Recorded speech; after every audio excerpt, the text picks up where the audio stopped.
शिवभक्त राजकुमार की अद्भुत कथा। बहुत समय पहले आर्यावर्त में सुरमय नाम का एक समृद्ध राज्य था। उस राज्य के राजा वीरेंद्र न्यायप्रिय और प्रजावत्सल थे। उनकी एक ही संतान थी, राजकुमार आर्यमान। आर्यमान बचपन से ही भगवान शिव के परम भक्त थे। वे प्रतिदिन प्रातःकाल नदी किनारे स्थित प्राचीन शिव मंदिर में जाकर पूजा करते थे। एक दिन राज्य में भयंकर सूखा पड़ गया। नदियां सूखने लगीं, खेत बंजर हो गए और प्रजा भूख प्यास से व्याकुल होने लगी। राजा ने अनेक यज्ञ करवाए, परंतु वर्षा नहीं हुई। तभी महल में रहने वाले एक वृद्ध ऋषि ने कहा, यह संकट तभी दूर होगा जब कोई सच्चा शिवभक्त हिमालय की कंदराओं में स्थित दिव्य नीलमणि लेकर आए। वही मणि राज्य में वर्षा ला सकती है। राजा चिंतित हो उठे, क्योंकि वह मार्ग अत्यंत कठिन और खतरों से भरा था।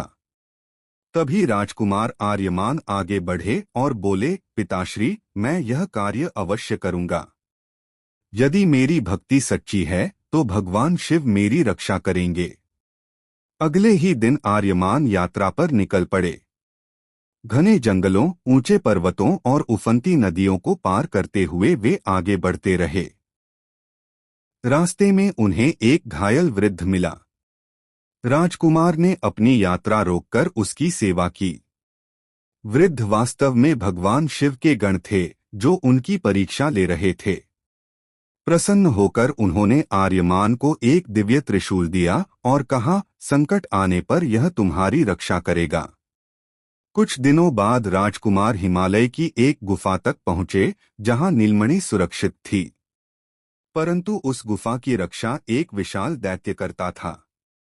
दैत्य ने गर्जना करते हुए कहा, जो भी इस मणि को लेने आएगा, उसका अंत निश्चित है।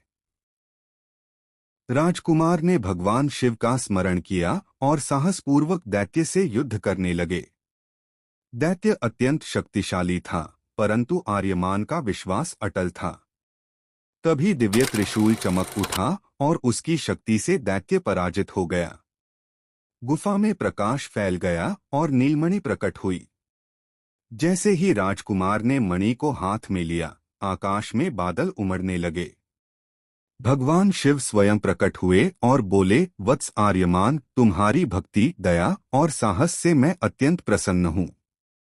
यह नीलमणि तुम्हारे राज्य को सदैव समृद्ध रखेगी। राजकुमार आदरपूर्वक झुक गए। जब वे राज्य लौटे तो चारों ओर वर्षा होने लगी।